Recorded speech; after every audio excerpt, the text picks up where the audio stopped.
Connecting a phone to your Ford Sync system is a breeze. What are the steps to connect? It's easy as 1, 2, 3. Why don't we jump in and I'll show you how it works. Perfect, let's go. Awesome. First thing we're going to do is we're going to turn on our phone and we're going to turn on our vehicle and wait for the sync system to load. Next, you want to go into your settings menu and make your Bluetooth availability on. And you also want to make sure that it's visible to other devices. Next, hit the voice button. Add phone. Please follow the instructions on the screen to pair your phone.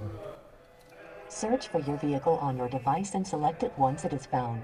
Select sync on your phone, which will give you a 6-digit PIN. Confirm that the PIN displayed on sync matches the PIN displayed on your device. You want to verify the PIN matches on the phone and then connect pair. The last step is to hit the finish button to complete. Should you have any trouble using your Sync infotainment system, if you fail to connect your phone to the Sync system, or if things just don't seem to be working properly, please get a hold of us at the dealership in Sherwood Park and talk to one of our Ford product specialists. Thank you.